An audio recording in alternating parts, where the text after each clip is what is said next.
to the Bridge the Gap podcast. Here's your host, Dustin Udke. What's up, everyone? Welcome to another episode of Bridge the Gap. It's Christmas Eve. Merry Christmas, everybody. Happy Hanukkah for those who celebrate, which starts tomorrow. Happy Kwanzaa. Just enjoy the holidays. If you're out there listening, watching right now, thanks for joining me. I know there's not going to be a ton of people on tonight, but if you're there, ask your questions. This is an AMA. I'll be here for about 30, 40 minutes answering anything you guys want to ask me in the chat. You can drop it on Twitter. You can come over to the YouTube, hit that like and subscribe, drop it there. I appreciate you guys tuning in no matter where you are. So it's an AMA. I mean, it's everything's kind of fair game. I'm not going to answer too personal questions, but hope you guys are out there enjoying your holiday season. I hope you're enjoying this time. Hopefully it's restful for you. Hopefully it's enjoyable. I know this time of year can be tough, and that's why I'm doing this tonight. The holiday season can be hard for people. You know, I have a great family. I love my wife and my kid. We have a great time, but I know for some people this is a hard time. People who are dealing with loss, people who aren't around their family, who can't be with their family, or just have issues. So this is not always an enjoyable season for everyone, and I understand that. So if you're there, I'm here. You feel free to hop in, just say hi, ask a question if you got it. It can be about football, it can be about life, it can be about anything. I'm here for literally ask me anything, whatever you guys want to see or want to talk about. Drop it in the chat. Would love to see you. Love to talk, to interact with you guys. That's what the show is for. It's just kind of help people out and other things. Jerry, appreciate you too, man. I appreciate you hopping in here saying hi. It's always great to see a face in here, names dropping in, comments. I appreciate it. But like I said, this is a good time of year. I'm hoping everybody's enjoying it, but I understand some people aren't. I'm hoping you guys are going to enjoy it. We have games tomorrow, which is exciting. Christmas Day football, which is going to be fun. Something different. First time. I'm not sure I like it. I'm not sure I want football on Christmas Day, especially on a weird Wednesday.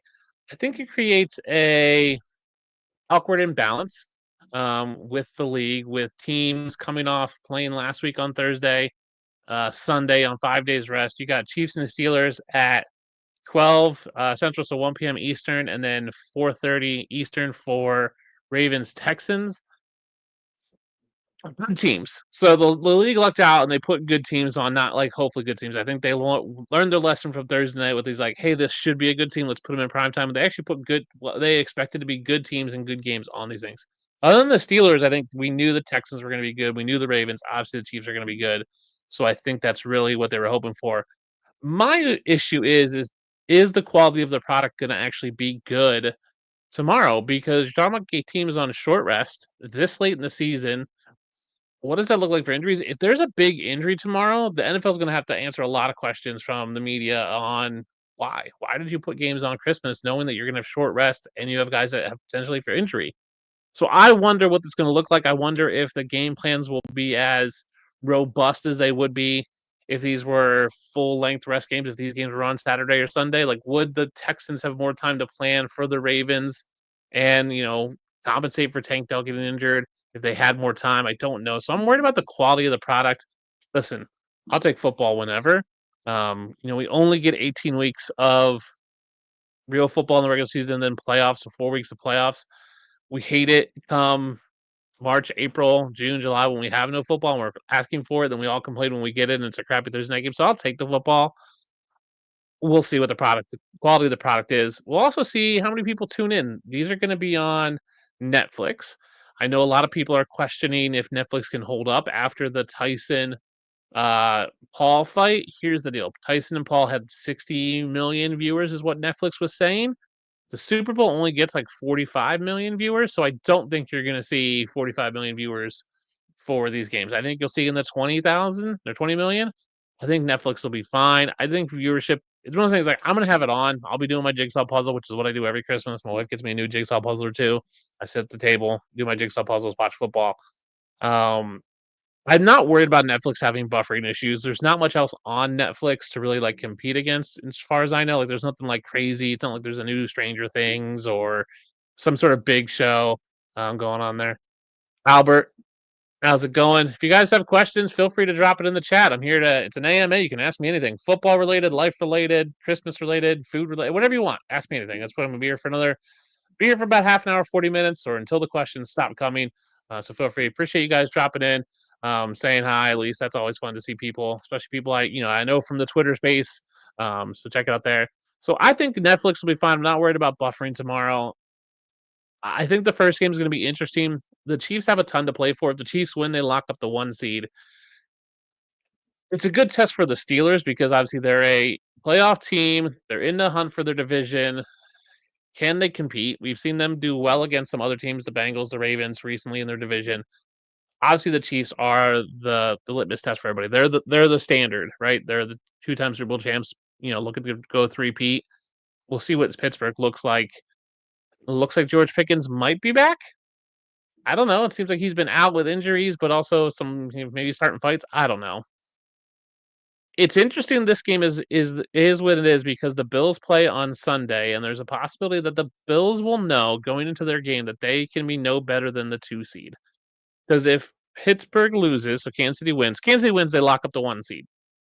If Baltimore loses, that locks the Bills into the 2 seed. There's no way they can get the 3 or the 4. Texans are pretty much guaranteed the 4 seed no matter what. It's just a matter of who's 2 and who's 3. Does it really matter in terms of that second home game? Sure, it matters to the Bills a little bit, but there's a chance that the Bills could know Sunday that they have nothing to play for in the last 2 weeks of football. Interesting to see what that does. Jerry's got a. Do you plan on going to Canton next year for the Fantasy Football Expo? Yes, I will be there. That is my plan. It is still tentative. I know the Expo has released its dates. So the issue with Canton and the Fantasy Football Expo, which I've been to the past 2 years, previously before that, it has fallen on the weekend of my son's birthday. And every year, we rent a campsite for that weekend. It's Water Wars. They have a big water balloon fight. It's a massive fun. We have a great time. We rent the cabin for the weekend. We go for his birthday. If the Expo falls on that weekend, obviously I'm going to go to my son's birthday. The past 2 years, it's been the weekend before. So I've gone to the Expo, come back Sunday or Monday, worked a couple ways, and take off Thursday or Friday, go to campsite. So yes, I plan on being there based on the dates they have now.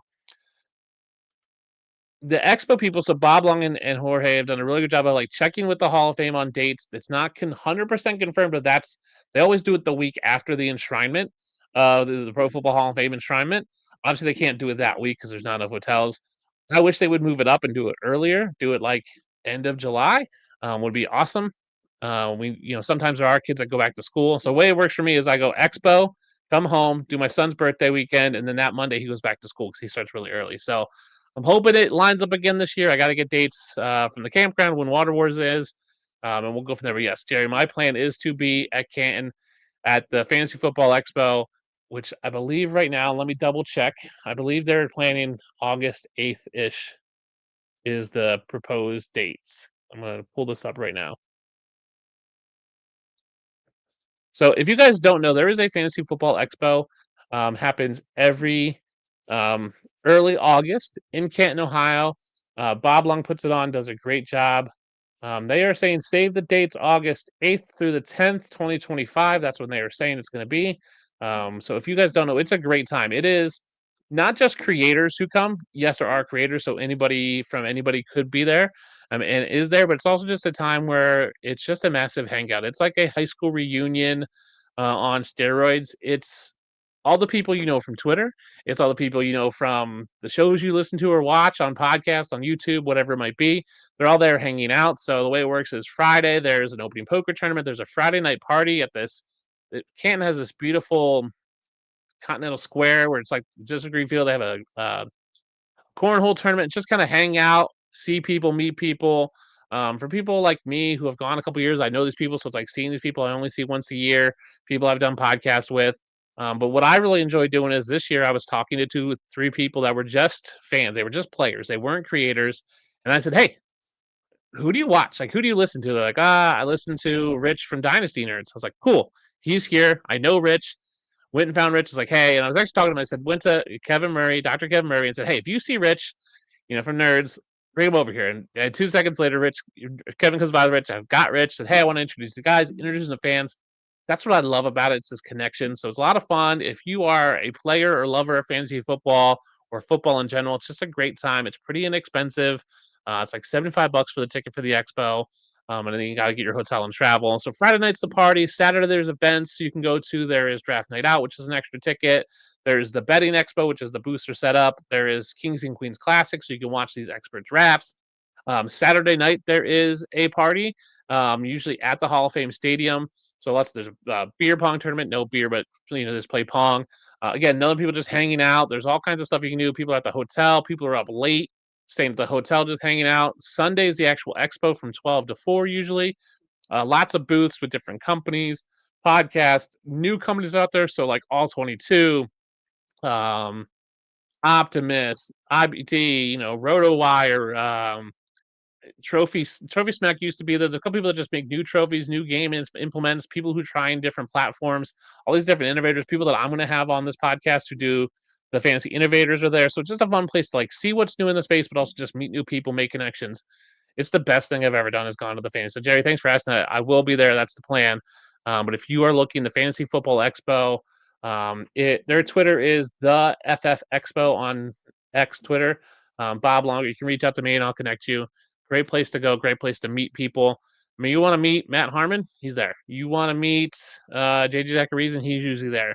You want to meet the football guys? They're there. You want to meet Jim Coventry? He's there. If you want to meet, a lot of these bigger names are there, and they're just there. It's not like they're behind a velvet rope. They're not like ushered around by security. They're just there hanging out. And you can walk up and say, "Hey, I really appreciate your work." You can talk to them. It's real casual, real easy to go to. Love it. I think it's a great event. I think there's some things that they're working on to make it even better. Every year it just gets better and better. It's about 1,000 people. Even though it's 1,000 people, there's like you can find your tribe, your mini tribe within that tribe and hang out. So yeah, I'll be there. So if you guys have any other questions about that or anything, ask it, drop it in the chat. This is an AMA. So appreciate you asking that question, Jerry. I do plan on being in Canton. So Fantasy Football Expo, they are saying save the dates August 8th and 10th. I believe tickets will go on sale sometime in February once the actual Hall of Fame finalizes their dates. You can buy a ticket and go into the actual Hall of Fame, which is really fun if you've never been to the Pro Football Hall of Fame. I've been 3 or 4 times. I went for my 16th birthday. Went when Jim Kelly got inducted. I've gone to one other time, and then the past 2 expos I've done the Hall of Fame museum itself. Just to see the history of the game, see some of the cool artifacts they have. You can see all the Super Bowl rings and Lombardi trophies there. They have uniforms. Obviously, they'll have stuff from the people that were enshrined this year, which we don't know who that's going to be. That'll be announced around Super Bowl. So just a fun time.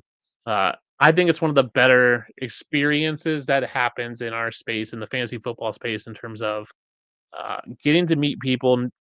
Networking is the wrong term because I hate that term because networking usually is this transactional economy, which I don't like. It really is just hanging out. It's just having fun. I mean, I went last year and just hung out on Sunday night. There, it ends Sunday at 4, and then Sunday night there's the unofficial go to karaoke at Jose's Landing. I had my car because I drove in from Wisconsin, and they were talking about getting Ubers to go there, and I was like, "Hey, I've got room for 4," and someone else was like, "I have room for 4," so I ended up driving over with Andrew Cooper, Coupe Fiasco, Mike Fiella, and Sal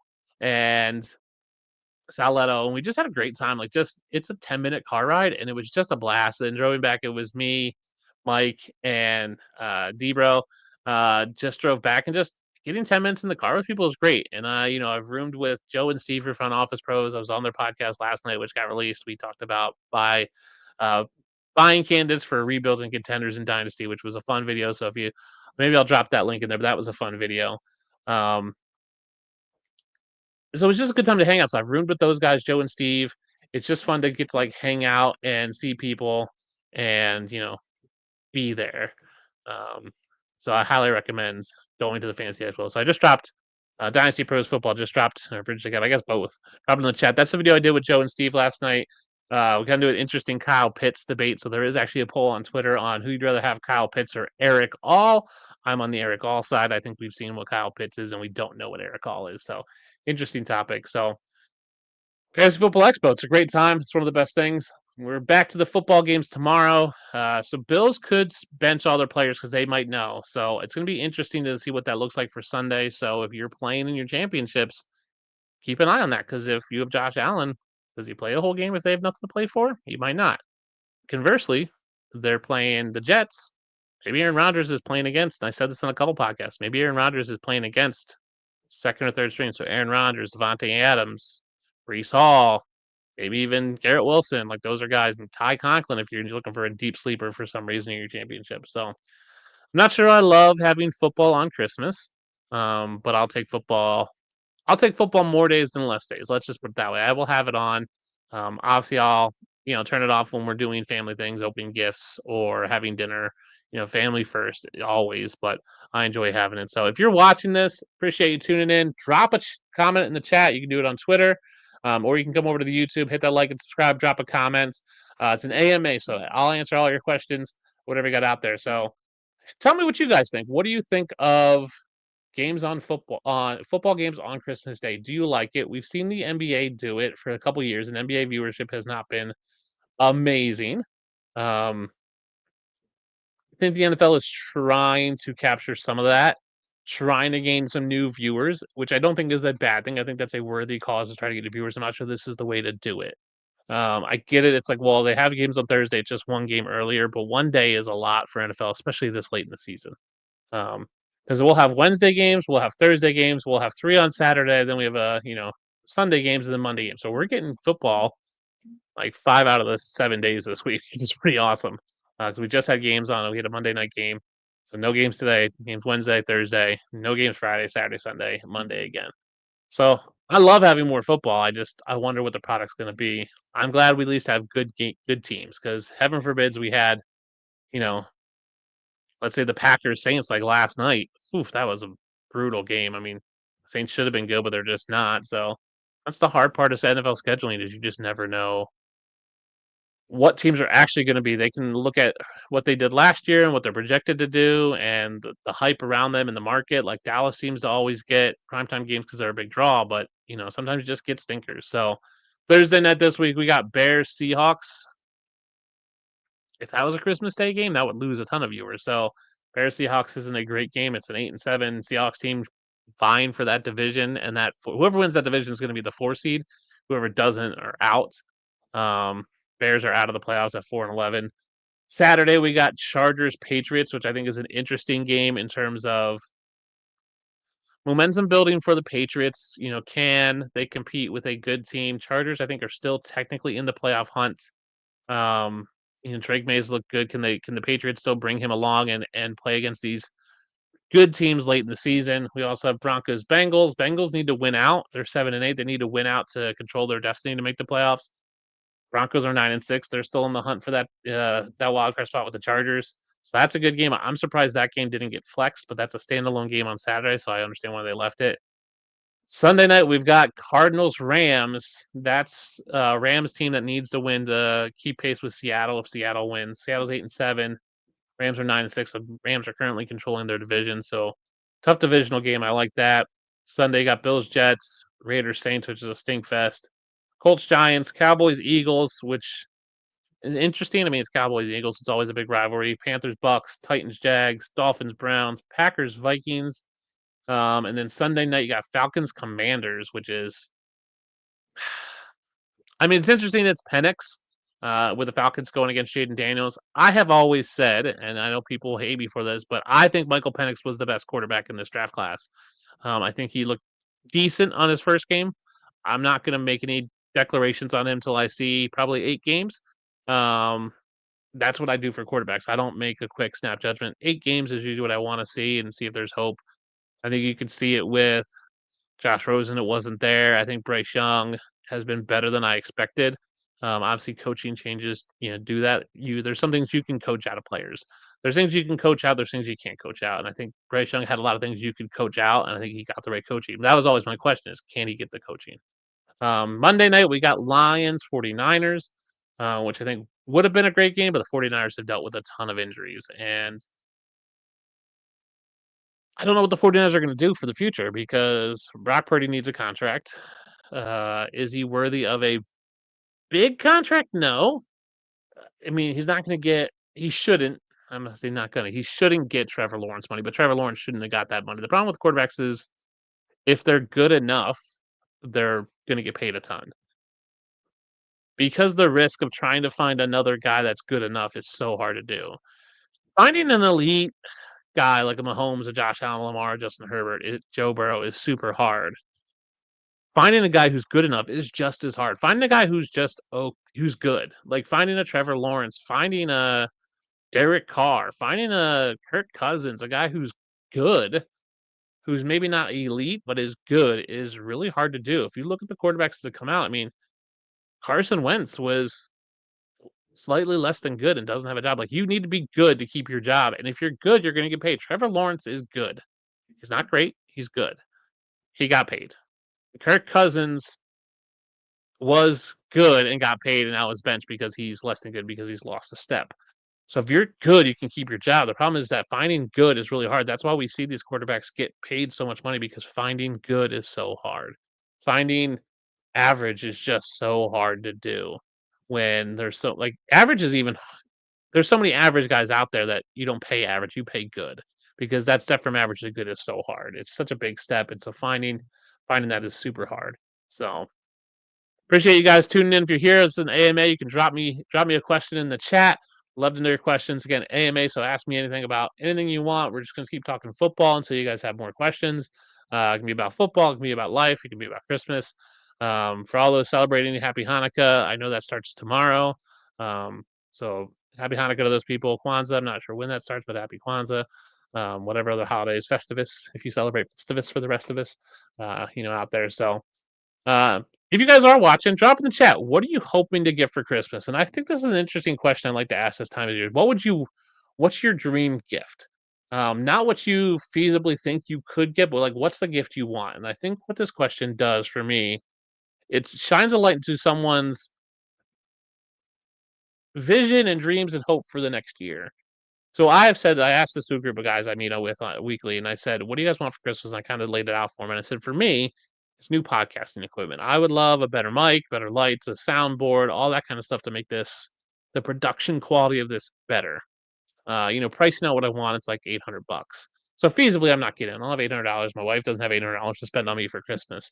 But functionally, like if money wasn't an issue, that's what I no. Not saying if money wasn't an issue, because money wasn't an issue, I'd want like a Tesla, right? But within reason, right? If we had a couple extra $1,000 lying around, that's what I would want. Spend $1,000 on new equipment to up the production quality. I think this is fine, but so I think that's where I'm at. So, what would you guys want for Christmas? What you want? So, we talk to people. They're like, "Oh, I want." Talk to buddies like, "I want new photo books," because he's a photographer and he wants to learn to take better photos. So, I think it's an interesting question to kind of show what you envision the next year or so of your life, the next season of your life, looking at. Jerry says, "I'm picking the Steelers to beat the Chiefs. Pickens to get a touchdown. What's your thoughts?" Is Pickens playing? Is my first thought. I think he is. I think he's back from the injury. Uh, Listen, the Chiefs looked not the Chiefs. Patrick Mahomes and Travis Kelce looked old. I know Patrick Mahomes isn't old, but he looks like the injury was hurting him a little bit. Travis Kelce definitely looked achy and old. I mean, we're talking they've been playing now for 18, 19 weeks, including preseason. It's definitely wearing on them. I'm interested to see what Hollywood Brown does. He's back. He only played 28% of the snaps, like 12 snaps. We got 8 targets. I'm assuming his snap share increases because I'm assuming he's working back into football shape. And so if his things increase, does his targets, and they can't really increase, the same way, but does he continue to have that target share with more snaps? What does that do for DeAndre Hopkins? What does that offense look like with him back? Because if you're talking Hollywood Brown, DeAndre Hopkins, and then Xavier Worthy, like that's a dynamic trio that is all really good, but not great. Like it's not T. Higgins, Jamar Chase, Andre Yosevich, which I think Yosevich is the worst out of those 6.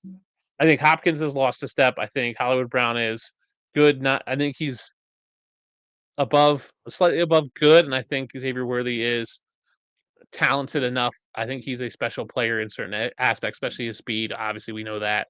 So that's a really interesting trio, especially with Mahomes. So Steelers beating the Chiefs, Jerry, is an interesting one.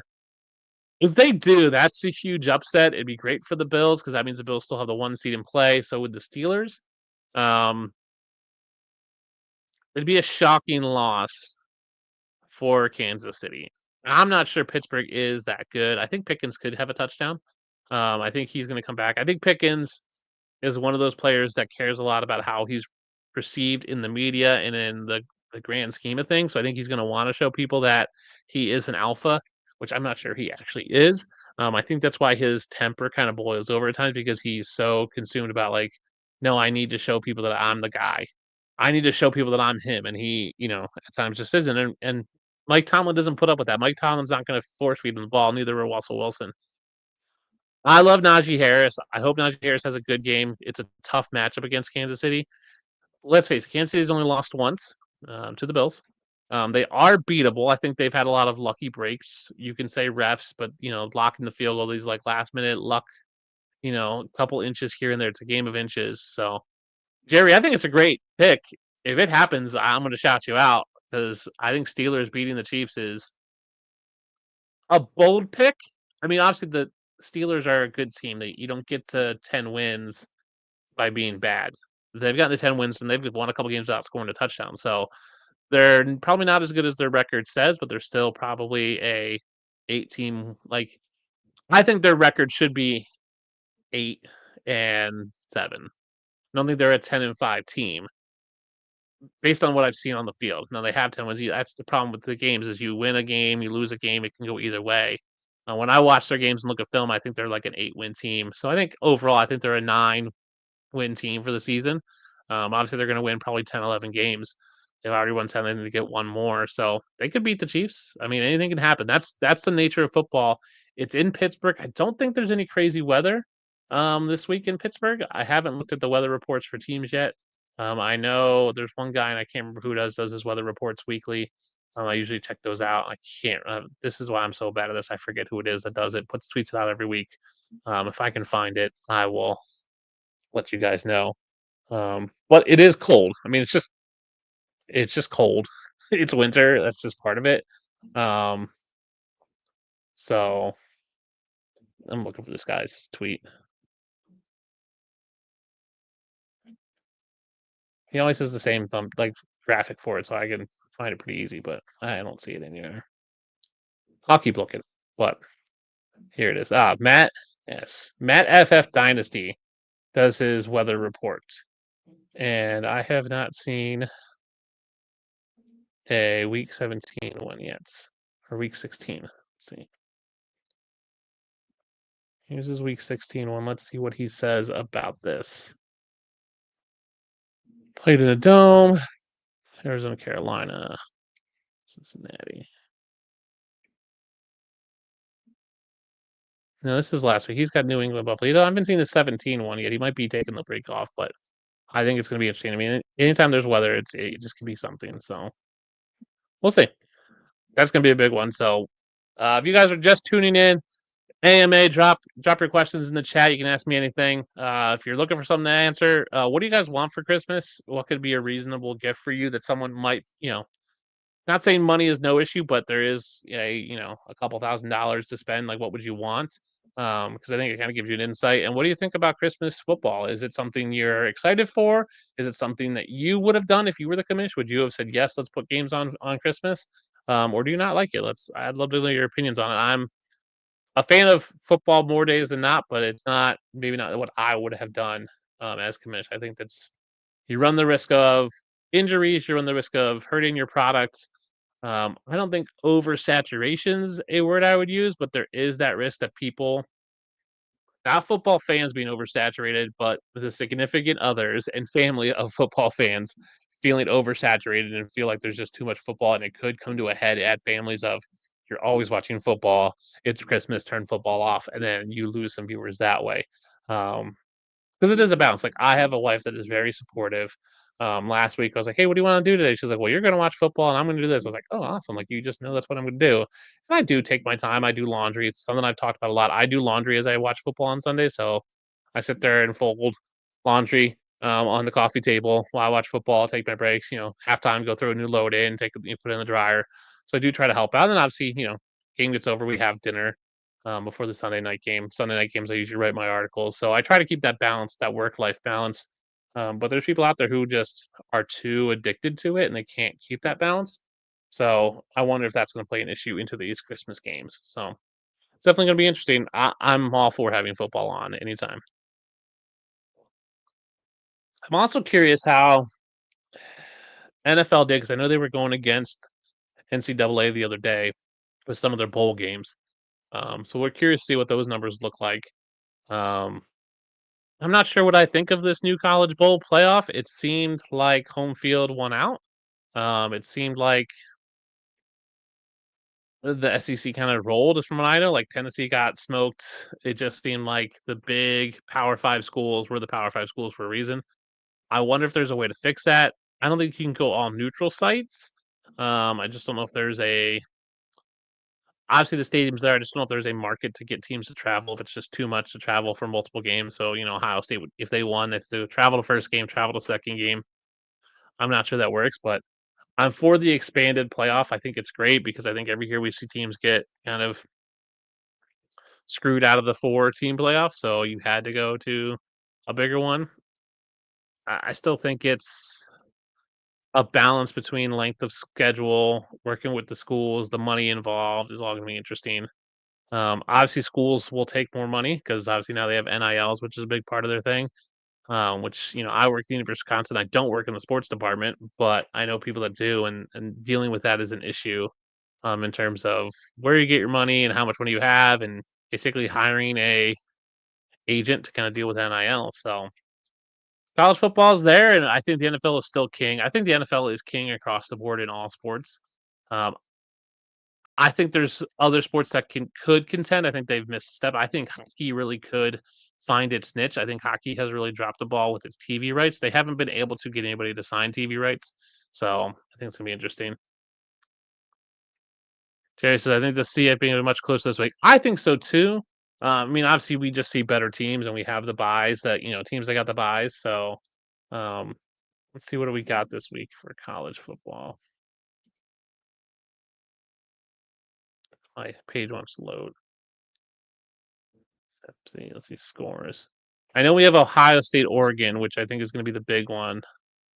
Um, and I think Ohio State's going to get steamrolled in that. To be honest with you, Jerry, but I think they should be closer. Obviously they should be closer because you should theoretically have the better teams win.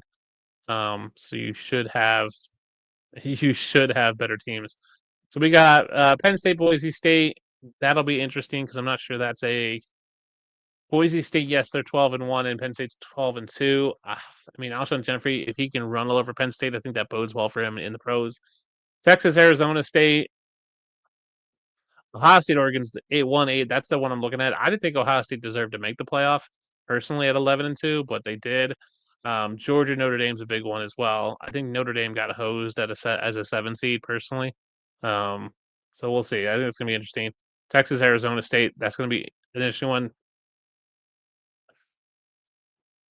It's a very run heavy teams versus I think kind of a pass heavy team in Texas.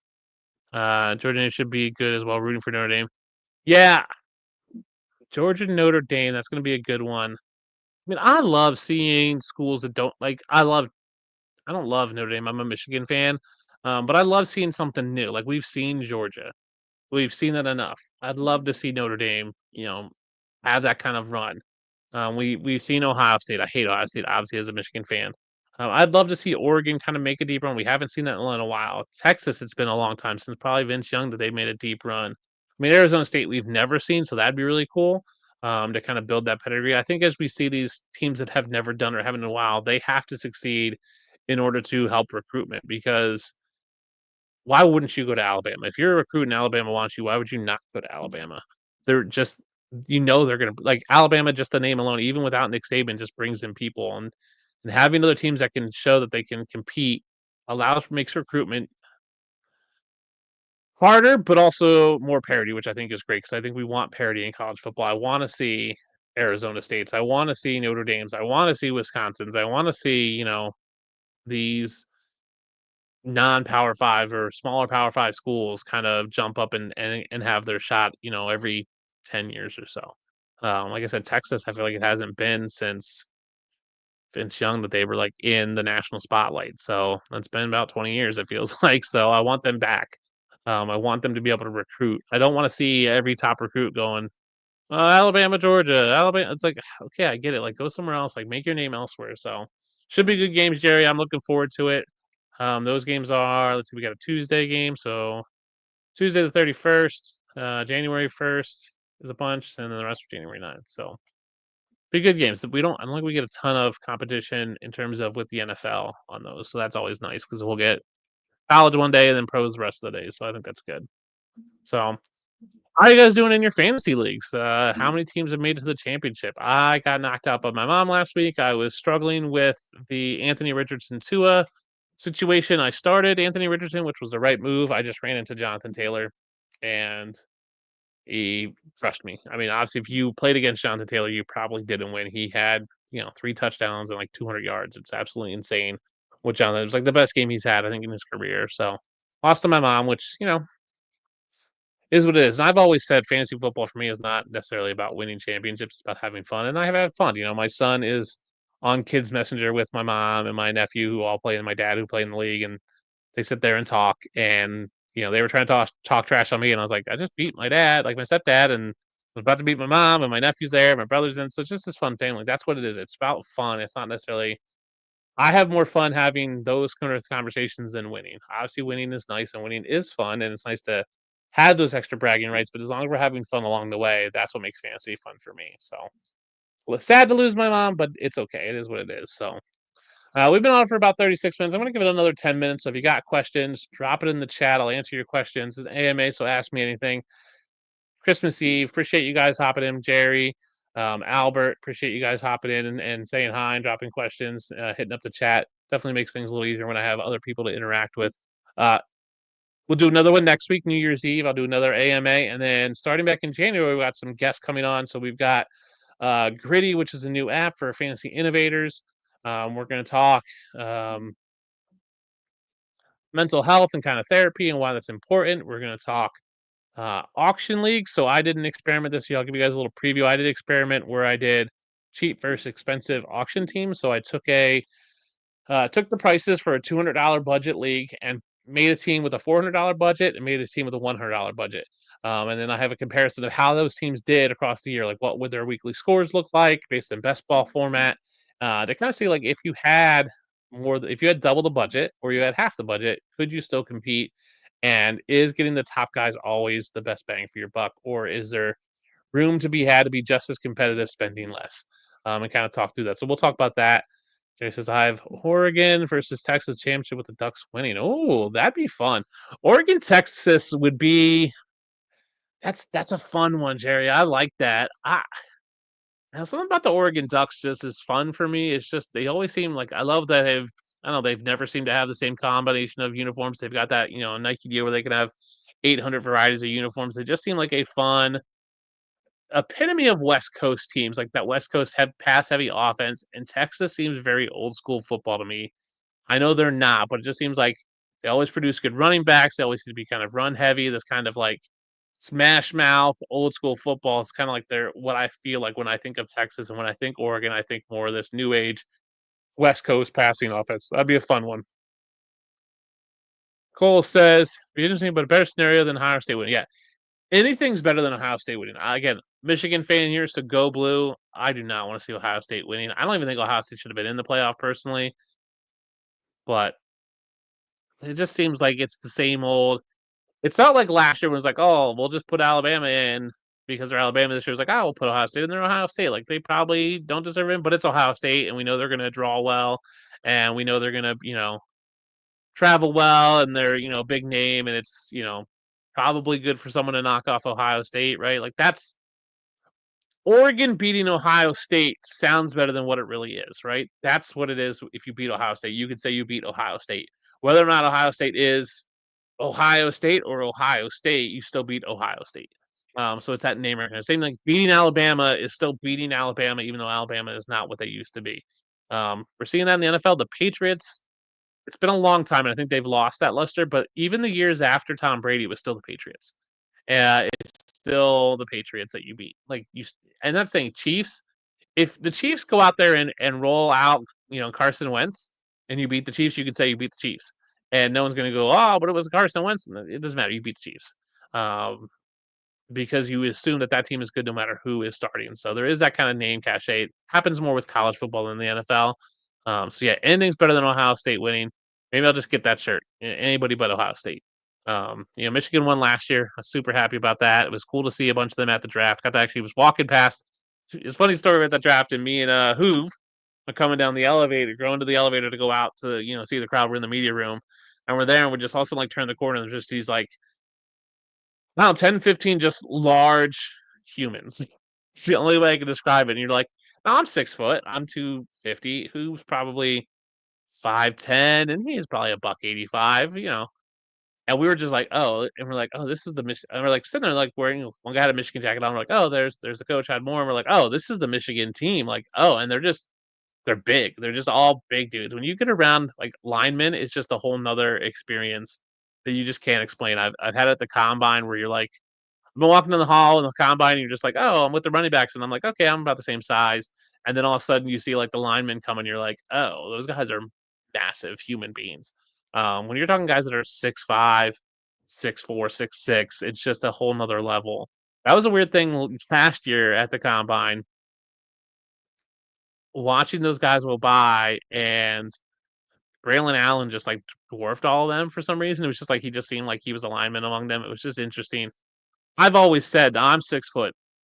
That 5'10" to 6'2" all kind of feels the same to me in terms of like visual height. I can look at a guy and go, okay, we're about the same height. Once you get to 6'3" and like up, you just seem taller. Like 6'2", if you put a 6'2" guy and I walk by, I'm like, okay, yeah, we're about the same height. You put a 6'3" guy and I walk by him, I'm gonna feel dwarfed. It's something that interesting in my mind where it just seems to be that cutoff around that range.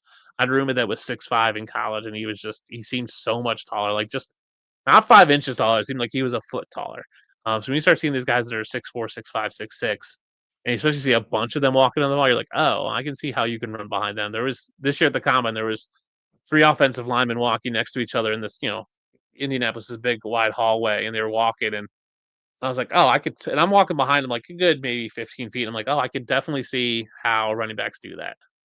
Um, Yeah, I met Disco last year. Yeah, Disco is again, he's a lineman. He's 6'6" or whatever Disco is, 6'7". They're just big dudes. They just dwarf you in all things. Like I can look not eye to eye with the 6'2" guy because I'm 6 foot. I mean, it's 2 inches. Their eyes are here to me. I mean, you're talking when their eyes are here. It's just a whole other level of just it doesn't compute in my mind. It's like, okay, you're clearly taller than me. Like if I don't have to look up, if I don't have to tilt my head to look you in the eye, if I go like this looking at it, then you're like, that's clearly tall. Yeah. Disco, if you haven't been Disco, big guy, but I found a lot of those bigger dudes are just the biggest teddy bears in the world. Disco's no exception, like just a nice dude, kind. Um, Max Gene Gillis, who used to be a lineman from Georgia, went to the Eagles, got to know him pretty well at church when I was living out there. Just the biggest softy, soft spoken, but again, just like a refrigerator of a man, just tall, but also like broad and thick, just like this big, and he'd come in it was just the nicest guy. I find a lot of those big men are just super duper nice. And I think part of it is you just have to. If you're big and mean and scary, it just makes the world difficult. Like being mean makes the world difficult for you. Being big makes the world difficult. When you're big and mean, it makes the world even extra difficult for you. So if you're big, I think you kind of have to be a big teddy bear to kind of just navigate the world we live in because people are automatically going to be intimidated by you. So you have to disarm them on some level. So, well, hey guys, it's been about 45 minutes. I want to appreciate you guys, Jerry, Cole, Albert. Thanks for stopping in, joining the AMA. I know it's Christmas Eve, so I appreciate you guys hopping on. I figure there's some people that might be out there. We'll be back next week with another AMA again Tuesday, so New Year's Eve, 10 p.m. Eastern. So early enough where you can hop on and then head up your plans. If you're awake that late, I'd go to bed. I'm not staying up for New Year's Eve. My son might want to. He's 11. He tries to make it every year. But appreciate you guys stopping in. Hope you guys enjoy the holiday season. Merry Christmas. Happy Hanukkah to everyone. Be safe out there. Enjoy the time with your family. Hey, this is the time of year. Go through your phone, your contacts, and text people. Make a blank text. Now, don't do mass text. I hate those. Just make a text, copy and paste it to all the people in your things. Thank you, Cole. Thank you, Jerry. But this is the time of year I think you should go through your contacts and just say, Merry Christmas. Hope you had a great year. Hope you're safe. Hope 2025 is great. And just reach out to people in your contacts. If they're in your contacts for a reason, I don't care if it's a coworker, if it's, the refrigerator repair guy, send them a text. It doesn't hurt. You never know what that's going to do for people. You never know what that's going to bring. You never know what that could mean to them. So reach out to the people you know. People you haven't talked to in a while, it's a great way and a great time of year to reach out to those people. Maybe you have a friend or a relative that you're like, man, I miss talking to that person, but it's awkward because you haven't talked, and I haven't called, but they haven't called, and I feel bad calling. Shoot them a text. This is the time of year to do that. Do it this week. You got plenty of time between Christmas and New Year, so just go through. Here's my challenge: 2, 3 a day. Don't start tomorrow. Tomorrow's Christmas. Start the 26th. Do 3 people a day. Just send them a text. Hey, individually. Hey, Merry Christmas. Hope you're having a great year. Hope everything's going well. Hope 25 is great. Talk to you later and see what happens. I started doing that today. I'm going to continue to do it. I got a bunch of people in my contacts. So reach out to the people you know, not just your loved ones. Obviously, those people you should definitely reach out to, but reach out to everyone because you never know where they're at, what they're going through, and what your text messages of just saying hi could do for their life. So thank you guys so much for jumping in. Till next time.